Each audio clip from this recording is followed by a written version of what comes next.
All right, Evil Nun, let's talk about it. So, after doing its time in the trenches of early access, Evil Nun Broken Mask has finally launched into a full release on Steam and consoles. In its final form, which originally evolved from a mobile game, Evil Nun is a content rich escape horror game that sees you exploring a dilapidated Catholic summer camp while evading the, you guessed it, evil nun that stalks its halls. You solve puzzles, hunt for key items, and do everything you can to escape.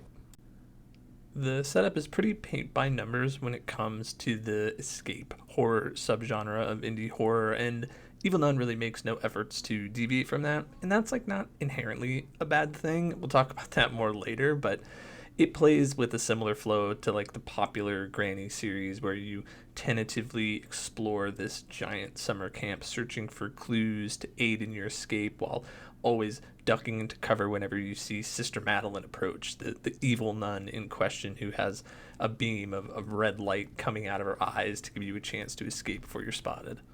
Speaking of Sister Madeline, she is the only threat in the game, and she supposedly hunts you as you sneak around.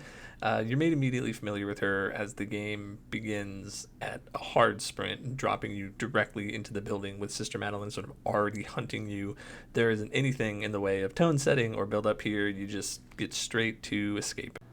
The puzzles you're going to encounter aren't particularly difficult to solve, but they're made initially challenging because of the sheer size of the map and the number of locked rooms you have to navigate and the weird setup of the hallways. The camp is so massive and confusing to navigate that the challenge becomes remembering where everything is as opposed to like any real amount of puzzle solving. It's helped somewhat by the way in which the game expects you to solve the puzzles, right? It's structured in such a way that you only ever have to deal with one step at a time. You're never given several paths to take or different ways to complete an objective in any kind of free form way. And at any point, you can check your objectives, which give you this nice little bulleted list. And to its credit, the objectives in the list that they show you are done in such a way where it gives you enough information to kind of set you on the right track without really holding your hand. So, like, that's appreciated for sure.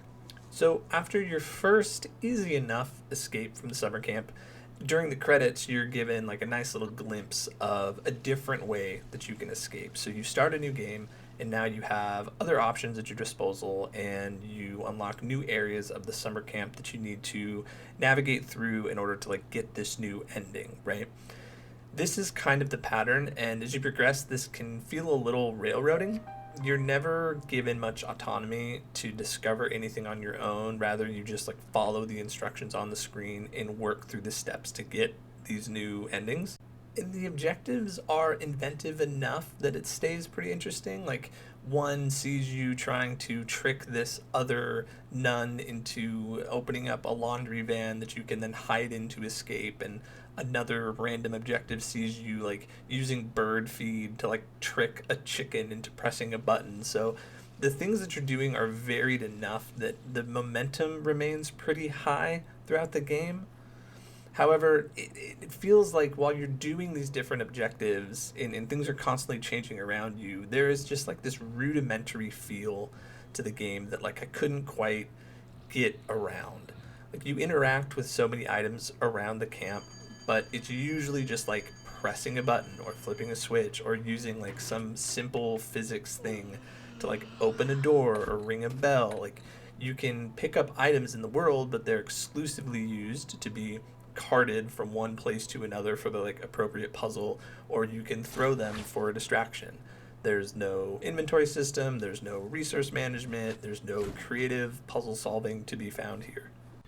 So, despite that breadth of objectives and what you're doing, Evil Nun just kind of feels shallow on the gameplay side. Like, you have to make very few considerations as to how you approach each objective, and you can move around the summer camp with like relative freedom aside from dodging Sister Madeline, which is like her own thing, and I will talk about Sister Madeline in a second. So it remains consistently interesting to like watch the summer camp expand around you, right? As you unlock new objectives, you unlock new rooms, you unlock new hallways, you unlock new shortcuts and things like that. The gameplay still feels pretty mundane most of the time. At a certain point, you'll unlock like these crafting recipes that require you to explore and find and combine ingredients. And I saw that and I was like, oh, cool. We're expanding on something. We're getting a little more going on. But no, it's just mandatory objectives that don't change the gameplay or expand your tool set at all. They're just like, get this item, bring it here, get this other item, bring it here, and now you have a new item that you use to like unlock a door or do something similar. Nothing really changes. Okay, well, what does change as you progress the game? Well, the camp itself becomes even more labyrinthine. It's made up of these tight switchback hallways, cramped rooms, multiple floors, attached buildings, and hallways that connect them, courtyard areas. It's a neat place to explore, and it's one of the highlights of the game. The whole camp is perfectly dilapidated and difficult to navigate. There are key items strewn about in semi randomized locations, which adds some nice variance from run to run. There's some really neat stuff to see around Eagle Junior High. It just keeps expanding and expanding from gymnasiums to playrooms to basements and underground caves. You're constantly discovering new and interesting areas to explore, and I think this is ultimately the highlight of the game. It's a staple of the survival horror genre, right? To become deeply entrenched in like a single or a small group of environments, and it's the same here in Evil Nun.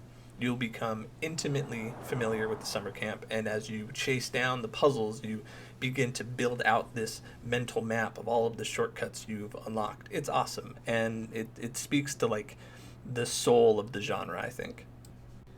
However, oh man, however, Sister Madeline, the single antagonist in the game, man, Sister Madeline might just be the least efficient or threatening pursuer I have ever seen. She is incredibly easy to shake. She only ever moves at like a brisk walk, like a speed walk. And she's so easily fooled over and over again by creating distractions, throwing items, things like that. She's so passive that the only obstacle in the game becomes solving puzzles. I began to run just freely all over the summer camp because I knew that should I bump into Sister Madeline, I just needed to keep running to lose her. I only needed to turn a couple of corners. She'll lose you in a matter of moments from pursuing you, and then she just sort of dutifully goes back to wandering around the place, like casually hoping to bump into you again. She's supposed to respond to noise, but when I was playing in my testing, it's inconsistent at best. Sometimes she would hear me throw open doors or toss an item from the other side of the building, while other times I could just like sprint right behind her and she would be none the wiser. And it's funny because when she did hear me drop items, she had this like uncanny, perfect sense of location because she would close in to like the inch, like the tiny little piece of floor that the item dropped onto. She would like go through room after room and just hone in. If I dropped a book on the second floor bathroom, she would know exactly where that noise came from, and man, she would head straight there. And there are different difficulties in the game, and that didn't really seem to change it much at all. You have like normal and hard and then extreme, all of which are supposed to change the way Sister Madeline behaves, but I played on all of those, and really what it comes down to is on normal mode and easy, she's just a non-issue. She doesn't really do anything. And then on hard and extreme, she just relentlessly pursues you. She's like right on your ass all the time, no matter what. So what it effectively does is you just have to run from objective to objective as opposed to change the way in which you play the game. It never felt mechanically different. I never felt that I had to interact with Sister Madeline in any different way depending on the difficulty. It was just really changing whether or not she followed me around efficiently. So, I don't know, man. I certainly don't expect Evil Nun to have, like, incredibly robust AI, but Sister Madeline is such a huge part of the experience, and unfortunately, she just doesn't add anything to it. I couldn't get around it. I mean, you look at a game like Stay Out of the House by Puppet Combo. Much smaller game, much tighter experience, but you look at the killer in that game, the Butcher, I think he's called, that dude's terrifying. He's terrifying. He's got a routine that he follows. He's got objectives to do. He will chase you around the house. He feels like he actually exists in that place and he's doing his own thing. He responds to what you do. He sets traps if you've been in certain rooms. He changes the environment based on whether or not you get caught and what you were doing, and he'll lock up your stuff if you get caught. Like, there's so much depth that's added when you have a good pursuer, and I just don't think Sister Madeline really does any of that. Look, if you're a really big fan of this escape horror genre, you'll probably still enjoy what's here.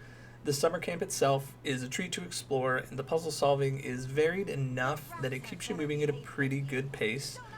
But unfortunately, to me, there's just a mechanical stiffness to the game that didn't feel great. There's little meaningful interactivity with the world, and while it's interesting, the puzzles feel kind of railroading and basic, and Sister Madeline is an absolute dud of a threat.